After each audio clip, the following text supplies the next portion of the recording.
tous, c'est Pierre-Alexandre pour Technoid. D'aujourd'hui, on va faire la prise en main du Idol 4S. Enfin, pas exactement. Déjà, comme vous pouvez voir, la vidéo est très longue pour une prise en main. Et vous avez un titre un peu spécifique. Normalement, je l'ai appelé JBL, VR et Idol 3. Alors, ce qu'on va faire, donc ça va pas être exactement ça, mais ce qu'on va faire, on va parler du casque. Ensuite, on va parler des écouteurs qui sont fournis avec, puisque ce n'est pas des écouteurs anodins.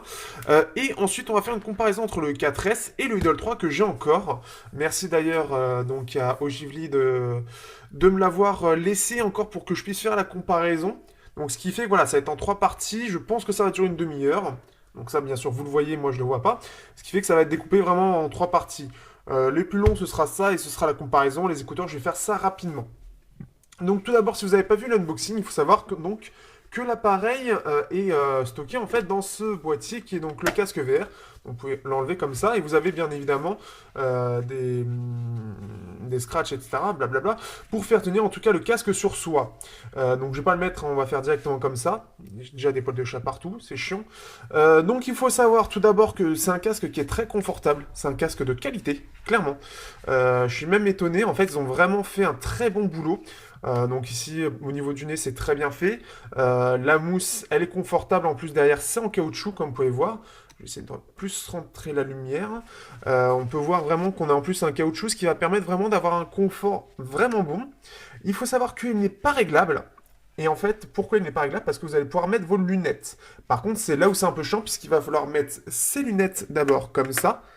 Hop, et ensuite enfiler, et ensuite pouvoir mettre en fait les sparadraps, là, je sais plus comment ça s'appelle, donc c'est chiant. Mais en soi, en fait, avec les lunettes, ça fonctionne très bien. Donc on peut le voir ici, donc les languettes, elles se mettent facilement sur les côtés pour ceux qui ne voyaient pas. Et ensuite, on met donc le téléphone ici, donc on peut enlever ça. Donc on voit que tout est fixé, hein, bien évidemment. Donc ce qui fait que c'est bien fait, en tout cas pour moi. Ah oui, c'est vrai que j'ai laissé ça. Pour moi, j'ai pu l'utiliser sans problème. Sans problème avec mes lunettes, j'ai pas eu de soucis en termes d'écart ou quoi que ce soit. Donc ce qui fait qu'on le met comme ça, en fait on a une partie ici qu'on peut en fait débloquer pour mettre le téléphone et forcément je l'ai mis à l'envers, hein. C'est l'avantage d'avoir quelque chose de réversible en 360 degrés. Mais en gros il se met comme ça, non il se met hop, comme ça, comme ça. Allez s'il te plaît. Donc ce qui fait que vous avez le téléphone ensuite comme ça. Ce qu'il y a de plutôt, qui est très positif aussi, c'est qu'on a droit en fait à des boutons. Donc j'ai pas enlevé encore les étiquettes, mais on a des boutons en fait retour et menu en fait voilà, pour valider, pour cliquer, qui sont sensitifs et en fait qui réagissent. Donc je vais le enlever. Hop. En fait, qui sont en fait avec des boutons magnétiques qui sont ici. D'ailleurs, je sais même pas à quelle partie du téléphone. C'est vraiment la partie toute basse. C'est peut-être, je saurais pas dire. En tout cas, donc ça réagit avec ces parties magnétiques qui réagissent très bien d'ailleurs. Le côté sensitif est agréable, c'est pas des clics de boutons ou quoi que ce soit. Hop. Ah, tiens, ouais. Et ce qui fait que voilà, on a une expérience qui est plutôt bonne. En plus de ça, donc on a un écran AMOLED que je préfère pour la réalité virtuelle. Parce que les écrans AMOLED, en fait, ils ont des pixels qui sont beaucoup plus petits en fait. Ce qui fait qu'en fait pour la réalité virtuelle, ça va permettre, est-ce que je dis mal? Ouais. Et ça va permettre en fait d'avoir quelque chose de plus fin et de pas de pas avoir les carrés de pixels en fait. On va avoir plus des points, mais des points qui restent quand même, ça reste pour moi mieux qu'un écran classique, un écran IPS. Donc ce qui fait que c'est un peu mieux, en plus de ça on n'est pas sur une dalle Pentil mais vraiment une dalle complète en termes de pixels. Pour ceux qui ne savent pas le Pentil, allez sur Google, vous allez comprendre, c'est ce que fait Samsung. Ça permet d'économiser un peu d'énergie, je pense aussi un peu de pognon. Là on a vraiment quelque chose de complet en termes d'AMOLED, en plus un AMOLED qui est agréable aux yeux, etc. Donc ce qui fait que c'est très agréable à utiliser au quotidien déjà, et dans la VR en fait on va avoir une bonne définition. Alors comme je l'ai déjà dit dans une précédente vidéo avec le parc d'attractions de Samsung, pour moi la VR telle qu'elle sera vraiment le plus optimum, ce sera qu'on sera sur du 8K en termes d'écran. Ça paraît énorme, mais c'est énorme. Et surtout, en plus de ça, ce qu'il faudra, c'est du 120 FPS, parce qu'aujourd'hui, les contenus sont plus en 30 ou 60, et comme il peut y avoir des petits ralentissements, ce genre de choses, eh bien en VR, ça se voit largement plus que par exemple à la TV. Ça, enfin, en tout cas, pour moi, ça m'interpelle énormément. Ce qui fait que c'est très agréable en fait d'avoir donc un écran 2K voilà, qui permet d'avoir une expérience, une très bonne expérience, comme les hauts de gamme. Oui. Donc ça, c'est quand même quelque chose qui est vachement bien. Les quelques contenus qui sont proposés de base permettent vraiment, en plus de ça, de se mettre dedans et d'avoir déjà le potentiel et de voir qu'on a quand même une bonne qualité pour de la VR. Donc déjà, c'est un bon choix en fait d'avoir mis ça parce que c'est quelque chose qui commence à avoir du potentiel. Et en plus de ça, donc le casque est de qualité. On peut voir, ça me fait vraiment penser d'ailleurs au Gear VR en termes de qualité. On a un plastique de bonne qualité ici pour protéger. Il se clipse très bien. D'ailleurs, petite chose, est-ce qu'il se clipse avec... C'est ça que je voulais faire tout à l'heure, est-ce qu'il se clipse avec l'ancien? C'est la question que j'ai. Oh, il se clipse avec l'ancien. Donc on peut même utiliser l'ancien pour faire de la réalité virtuelle, mais après je sais pas s'il va réagir avec les boutons. Je pense que oui, mais je suis pas sûr. Euh, donc, hop. Donc voilà, donc un casque en tout cas qui, je trouve, voilà, est vraiment réussi dans l'ensemble. Il est bien fait, tout simplement. Et voilà, si vous cherchez à avoir de la réalité virtuelle, l'appareil est vraiment fait pour. Ils ont bien optimisé chaque détail. Ce qui est bien, c'est voilà, ça peut marcher avec les lunettes. Donc après, pour l'écart, je sais pas. Je pense qu'ils ont fait la moyenne. J'ai pas eu de soucis, j'ai pas eu besoin de régler. Donc normalement, ça devrait pas poser de soucis. Le confort est là. On a les scratchs et tout qui permet en fait de le régler, donc en termes de longueur. C'est complet. Et voilà, en plus c'est intégré à l'achat de l'appareil, donc ça peut inciter justement à l'utiliser justement et tester quelques petites vidéos, ce genre de choses. Euh, je crois d'ailleurs, qu'est-ce que j'avais vu? Alors je vais montrer rapidement, parce que j'ai vu des petites choses. Donc si on lance le menu VR, donc voilà, ils nous disent de le placer. Une fois placé, donc on a Boomkey qui en plus de ça en fait, ah oui, la petite chose en plus qui est assez sympa, c'est que les haut-parleurs sont en façade. Enfin, ils sont sur les côtés, en plus derrière et devant. Ce qui fait qu'en plus de ça, on aura quand même une vidéo qui sera en stéréo quand on va mettre la VR. Vidéo à 360, je sais plus ce qu'il y avait. Je vous montre un petit peu ce qu'il y a en vidéo.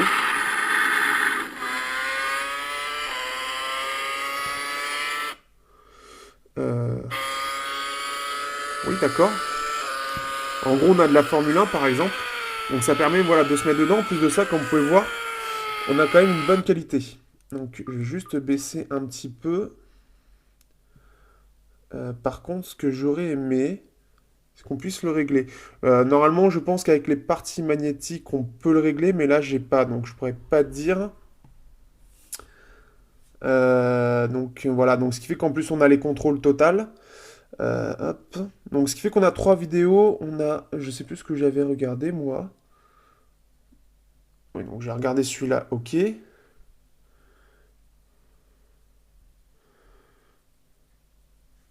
Normalement, on peut régler, mais là, comme forcément, je n'ai pas accès, hop, au bouton. Euh,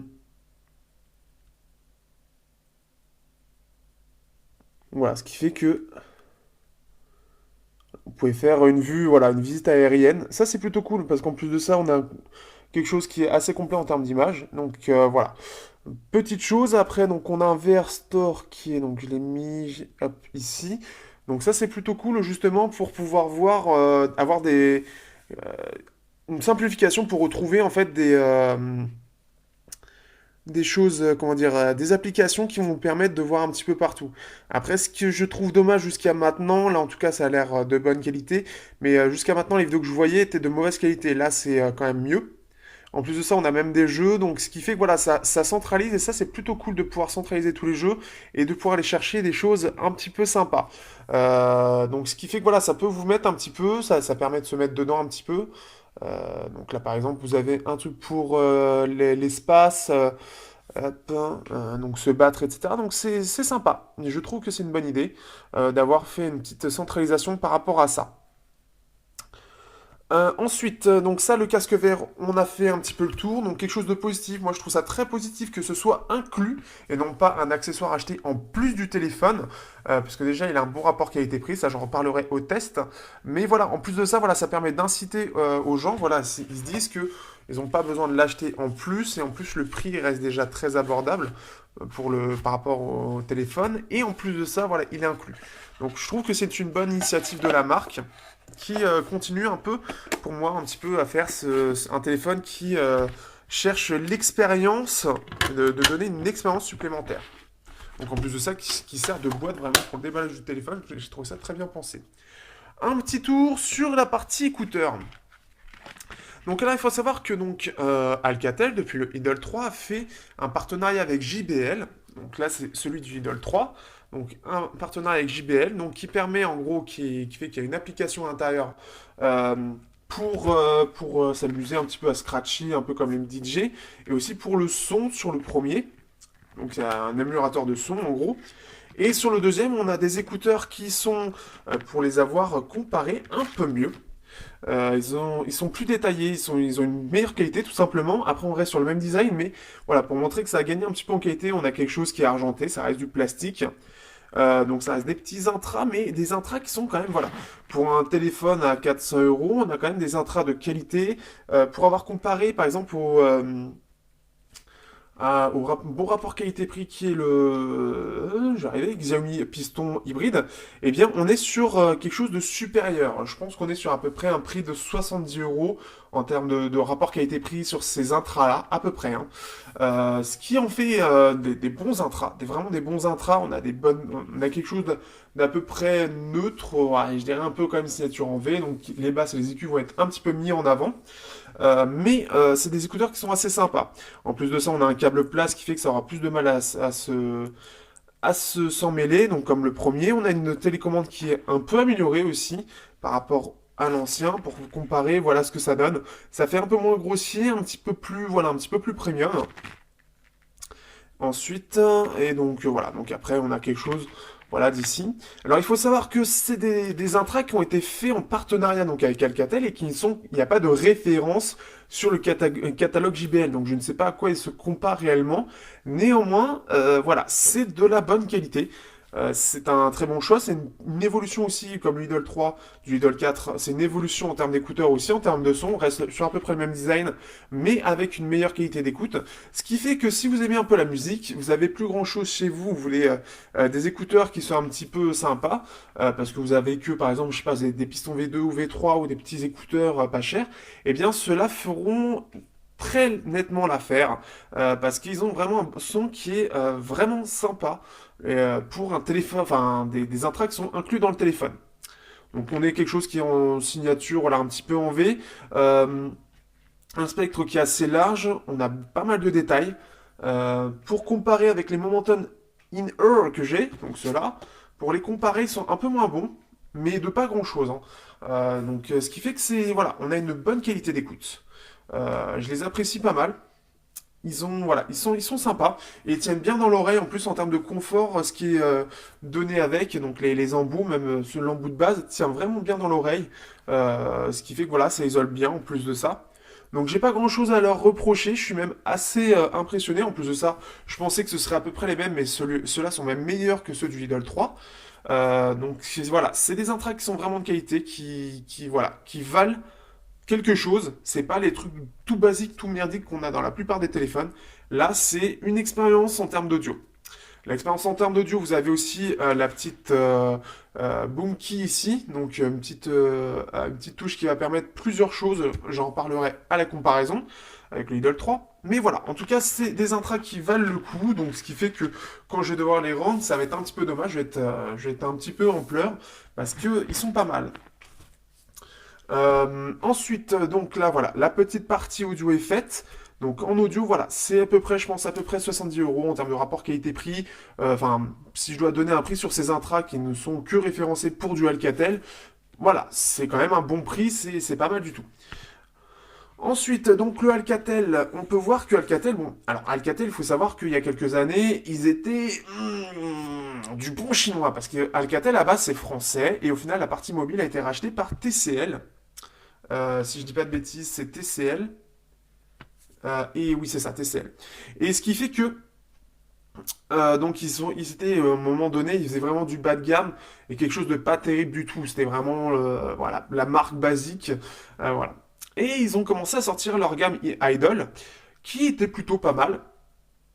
Et ils ont sorti l'Idol 3 qui a déjà marqué un net effort dans l'amélioration en fait de leur gamme. Voilà. Déjà en mettant ce côté en argument réversible, donc on peut le voir ici, avec les haut-parleurs sur les côtés, donc c'est 2 fois 1,2 watts, si je dis pas de bêtises. Donc déjà c'était plutôt pas mal. Et voilà, côté réversible et un rapport qualité-prix donc qui a été sorti à 250 euros. Donc tout plastique, 5.0 et 615, écran quand même Full HD. Il y avait déjà un bon rapport qualité-prix pour l'époque. Voilà, donc TCL Communication. Euh, et donc, ce qui fait que ils sont partis sur cette lancée. J'ai fait une prise en main vraiment de l'appareil en lui-même. Donc, déjà, il y avait des choses intéressantes. Ils ont vraiment commencé à se démarquer déjà avec ce modèle, avec la partie réversible qui était déjà bien sympa, plus le haut-parleur, plus les écouteurs inclus. Il y avait déjà pas mal de choses. Il a souffert d'une mauvaise fiabilité au niveau de l'écran, par contre, puisqu'il était assez fragile. Apparemment, il se cassait assez facilement.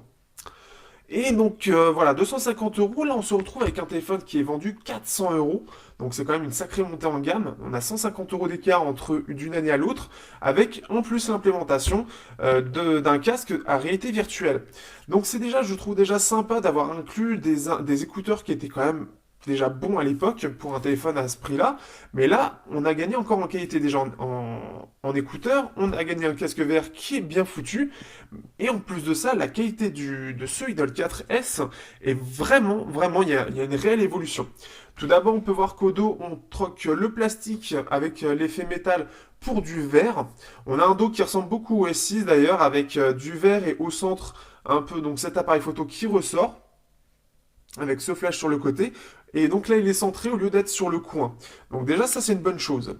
On peut voir qu'en plus de ça, ce qui a été bien foutu, c'est que là, on a... Alors, je sais, j'ai des traces de doigts, je sais, je suis désolé. Hein. On a ici, donc, CE 1588 et celle communication qui sont en noir sur noir. C'est plus noir que le noir.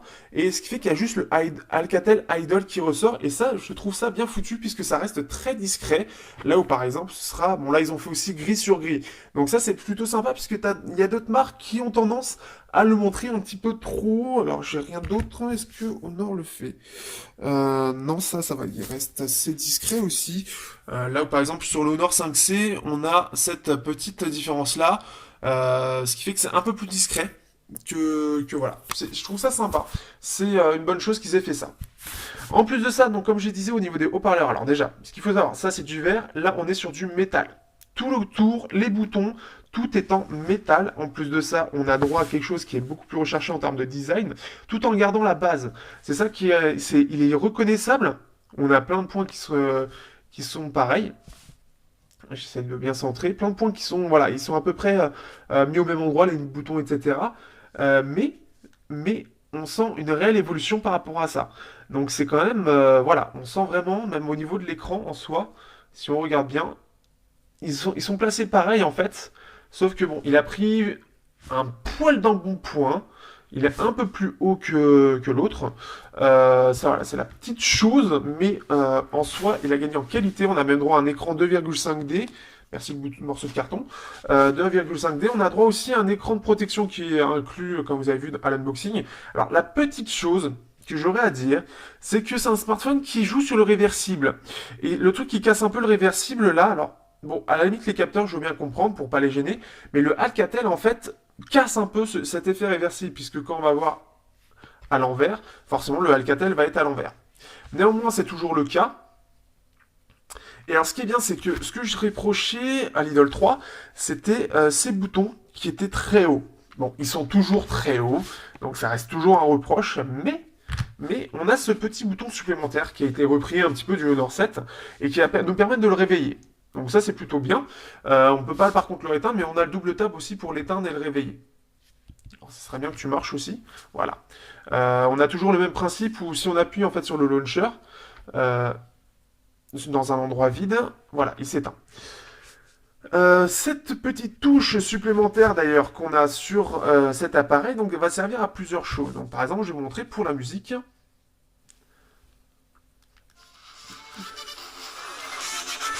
Donc déjà on a un bon son, mais en plus de ça, si on appuie sur le boom key, alors ça s'entend peut-être pas forcément, mais en gros ça va jouer sur le son, en fait ça va jouer pour aller plus dans la stéréo, donc avoir quelque chose qui va être un peu plus large, mais je le trouve pas forcément très bien réussi.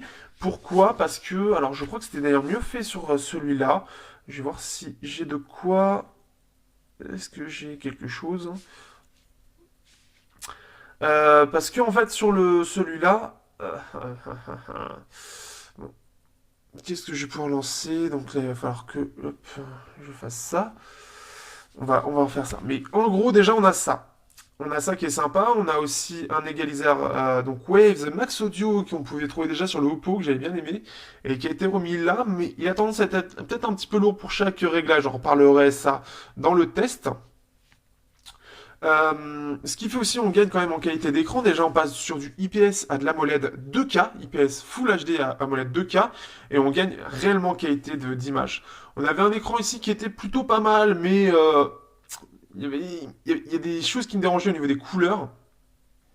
Alors que là, au niveau des couleurs, bon, c'est un petit peu saturé pour faire flatteur, mais on peut les régler. Mais voilà, l'AMOLED a ce petit truc en plus, je trouve, qui est assez cool. Ensuite, au niveau de l'optimisation,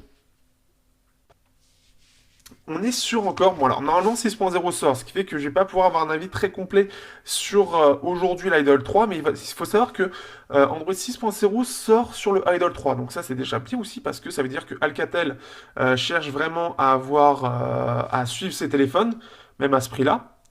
Alors là, justement, donc là, hop, allez, dis-moi que tu te lances. Non, on va aller chercher la musique. Non, forcément, j'en ai. Ah si. Ah, si, si. Oui. Non. Forcément. C'est bien, ça va rallonger la vidéo. Euh, Qu'est-ce que je peux dire de plus? Il faut savoir aussi donc qu'il y a la charge rapide pour celui-là. Donc voilà. On a aussi quand même. Le Idol 3 avait quand même quelque chose de pas mal. Alors on va hop, ici aller dans les réglages. Et donc dans le son, on avait la possibilité de gérer. En fait, le mode JBL que j'active ici va donner vraiment un son un peu plus, un petit peu plus, comment dire, plus profond en fait, plus recherché. Là où le Boom Key va vraiment servir plus à élargir la stéréo, ce qui fait que ça lui profite pas réellement, c'est moins efficace. D'ailleurs, entre ces deux haut-parleurs, on a quand même une évolution qui est nette, mais par rapport à ce qu'on voit, donc de passer de 1,2 à 3,6 watts par haut-parleur, eh bien, voilà, 3,6 watts, ça fait très bien, ça fait plus que ce que propose l'ancien Xiaomi. Mais ça reste quand même des haut-parleurs qui sont embarqués. Donc on a quelque chose d'un peu plus puissant, on a quelque chose qui est un peu mieux en termes de son, mais c'est pas aussi waouh que sur ce qu'on voit. La Boomkey, elle sert quand même aussi à d'autres choses. Donc par exemple, si je vais dans Galerie, je sais que je peux faire donc un collage. Alors je l'avoue, là, je le découvre avec vous. On peut faire un collage qui va permettre de gérer plusieurs choses. Donc là, en fait des dernières photos. Donc là, par exemple, il me propose un collage de la vidéo en fait des différentes photos que j'ai fait pour aller regarder une dépendance des deux. Donc une fois que c'est bon, je peux enregistrer le collage ou alors un diaporama. C'est tout con, mais voilà. Vous avez aussi la possibilité d'afficher la météo, euh, donc à l'endroit où vous êtes, d'avoir quelque chose d'un peu sympa. Donc là, il fait nuit, donc forcément, vous avez la lune qui va se mettre en place. Mais par exemple, quand il fait nuageux, vous allez voir des nuages en fait qui vont arriver vers l'appareil. Vous voyez que même les icônes en fait ont droit à ça avec cette petite ombre comme ça, la petite lumière de la lune. Et en plus de ça, il y a l'effet parallaxe, donc c'est-à-dire que ça bouge. Donc ça, c'est le truc que je trouve très con, c'est très gadget, mais je trouve ça très joli. C'est très très con. Vous avez ça aussi, donc ce qui fait que bien sûr nous ne l'avons pas. Nous avons le Boom Key qui permet voilà, pas mal de petites choses après derrière, collage, le son, on va prendre pour les photos aussi pour le déverrouiller, donc il y a pas mal de petits ajouts comme ça. Ensuite, qu'est-ce que je peux dire d'autre en nouveauté? Qu'est-ce que nous avons? Nous avons Fuse qui va permettre de prendre des photos en 3D. Donc toujours ce côté 3D VR qui est assez sympa. Le problème c'est qu'il marche pas. Donc je l'ai remonté à Alcatel mais il marche pas.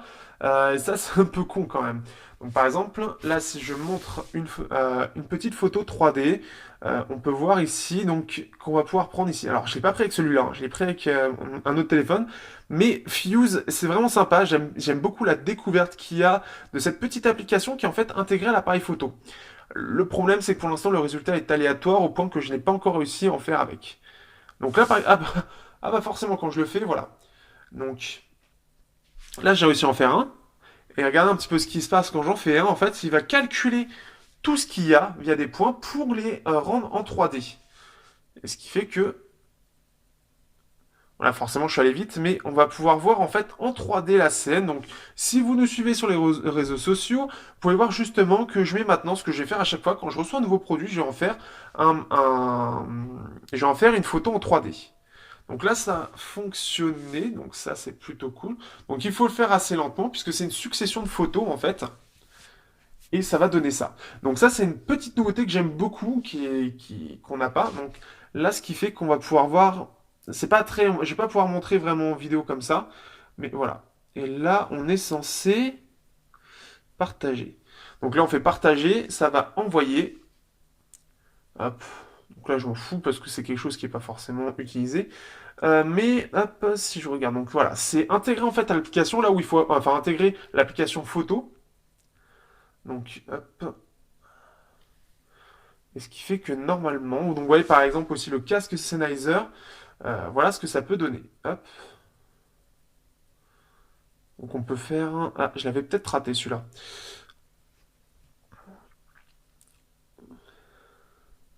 Donc voilà ce que ça peut donner. Après, il faut qu'il télécharge là en mode HD. Hop, voilà, voilà ce que ça peut donner. Et je trouve ça sympa comme application.